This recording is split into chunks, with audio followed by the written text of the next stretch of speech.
করছি। অর্থাৎ এবার কিন্তু এই লাইলন নেট বা লোকেরা থাকবে না, আমাদের দুদিকে জঙ্গল থাকবে। আর এখান থেকে কিন্তু 5 মিনিটের মধ্যেই আমাদের সেকেন্ড একটা পয়েন্ট থাকবে, সুদর্ণখালি নামবার জায়গা থাকবে। এখানে নেমে কি দেখতে পাবেন, এখানে নামার পরে একটা বনবিবি মন্দির দেখতে পাবেন, একটা ওয়াচ টাওয়ার থাকবে। আর একটা সাইডে কিছু গাছের গায়ে নেম দেওয়া আছে কোনটা কোন গাছ চেনার জন্য। আর কি ওইটা দেখে আবার কিন্তু আমরা বলে ফিরবেন। এখানে কিন্তু দেখবেন এন্ট্রি বা এক্সিট পয়েন্ট কিন্তু একটাই হবে। আগে তো আমার এন্ট্রি পয়েন্ট বা একটু আলাদা ছিল, এটা এন্ট্রি বা এক্সিট একটাই হবে। ঠিক আছে, এইটা দেখে আবার আমাদের কাছে বাই বোট জানা হবে, কত প্রায় 3 ঘন্টা জানা হবে। নেক্সট পয়েন্ট থাকবে দোবাকি, যেখানে জঙ্গলের মধ্যে আছে 1/2 কিলোমিটার লম্বা একটা ওভার ব্রিজ টাইপের রাস্তা পাবে, স্কাই ওয়াকের রাস্তা। ঠিক আছে, এইটা বলবো। 1973 সালে 2585 স্কয়ার জায়গা নিয়ে এই মুহূর্তে আমাদের সারা ভারতবর্ষে, আমাদের তো আসামে তো ফার্স্ট আছে, সারা ভারতবর্ষে 53টা জঙ্গল এই টাইগার রিজার্ভ স্বীকৃতি পেয়েছে। এবং প্রত্যেক টাইগারের মধ্যে দেখবেন 3টে করে পার্ট করা হয়, জঙ্গলকে 3টে প্রশ্ন ভাগ করা হয়। একটা প্রসঙ্গে বলা হয়, তারা আমরা আছে না কোর জোন বলা হয়, কোর এলাকা, স্যাংচুয়ারি জোন বা বাফার জোন। এই স্যাংচুয়ারি বাফার কোর কেন বলা হচ্ছে, জঙ্গলের মধ্যে কোনো ভাগ নেই, একই রকম জঙ্গল, তখন ওইটা কোর জোন, এইটা বাফার জোন।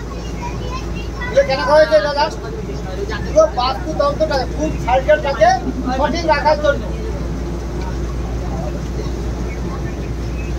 আমরা আজকে যে জোনটার মধ্যে ঘুরছি, এটা আছে সুন্দরবনের স্যাংচুয়ারি জোন। অর্থাৎ 1976 সালে আমাদের ইন্ডিয়া গভর্নমেন্ট কি করলে 362 স্কয়ার কিলোমিটার জায়গা নিয়ে Sajnekhali wild life sanctuary park দিতে হবে। আমরা কিন্তু অনলি ফর আজকে স্যাংচুয়ারি জোনটার মধ্যে ঘুরবো, কিন্তু এই জোনটার মধ্যে সুন্দরবন জঙ্গল লাগোয়া যে মানুষটা বসবাস করে, একসময় মানুষ, তারা কিন্তু এই জোনগুলোর মধ্যে প্রবেশ করতে পারেন না। এটা ফিশিং প্রভিডেন্ট জোন, এটা only for tourist zone, tourist ঘুরবে। তাহলে এখানে লোকাল মানুষ যদি এই জঙ্গলের না আসতে পারে, তারা ইনকাম না করতে পারে, তারা যাবে কোথায়? আমাদের রাতে অন্ধকার জঙ্গলে ঢুকতে হয়, হরিণ শেয়ার করবে না বাঘ শেয়ার করবে, অবৈধ কাজ করবে, তাদেরকে জঙ্গলে ভারসাম্য নষ্ট হবে, আমাদের ক্ষতি হবে। এই চিন্তা ভাবনার জন্য গভর্নমেন্ট কি করলে লোকাল মানুষের উন্নয়নের জন্য আরেকটা পার্ট তুলে দিয়েছে। বাংলাদেশ সাইড পূর্ব দিকে নাম হচ্ছে বাফার জোন, যে জোনটার মধ্যে লোকাল মানুষ গিয়ে তারা মাছ মধ্যে তাদের জীবিকা দিবে। কিন্তু বাফার জোনের মধ্যে কেবলমাত্র যে ফিশারম্যান যাবে তা নয়, বাফার জোনটার মধ্যে আমাদের গেস্টরাও যেতে পারে। অর্থাৎ বাফার জোন টুরিস্ট এবং ফিশারম্যান ওয়ার জন্য বাফার জোনটা পূর্ব দিকে। আর একটা কথা আছে একদম দক্ষিণ দিকে সি সাইড কোর এলাকা, কোর জোন, যে জোনটার মধ্যে কেউ যাবে না।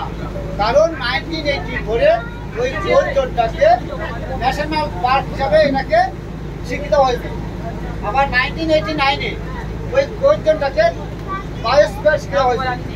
এবং 1988 ওই কোর জোনটাকে ইউনেস্কো নাম তো শুনেছেন, বিশ্বের ইউনেস্কো থেকে ওয়ার্ল্ড হেরিটেজ হিসেবে খেতাব দিয়েছে। আর 2001 ওই কোর জোনটাকে ইউনেস্কো আবার কি করেছে, বায়োস্ফিয়ার ডিক্লেয়ার করেছে। এবং সুন্দরবন লাস্ট 2019 এটাকে রামেশ্বর খেতাব দিয়েছে। অর্থাৎ সুন্দরবন কিন্তু আজকে বিশ্ব দরবারে সমস্ত কিছু অ্যাওয়ার্ড পেয়েছে। আমরা বললাম গাইডটা, আমি তো সুন্দর ঘুরতে পারলাম, আমরা আসাম থেকে এসেছি, আসামে তো বড় গাছ বিক্রি হলে 20-50 হাজার টাকা একটা গাছের মূল্য। এখানকার গাছের মূল্য কোথায়? কোন আসতেই পারে, এটা সব ছোটো ছোটো গাছ, এই গাছটা গ্রোথ হাইট হয় না, মোটা হয় না, মূল্য কোথায়?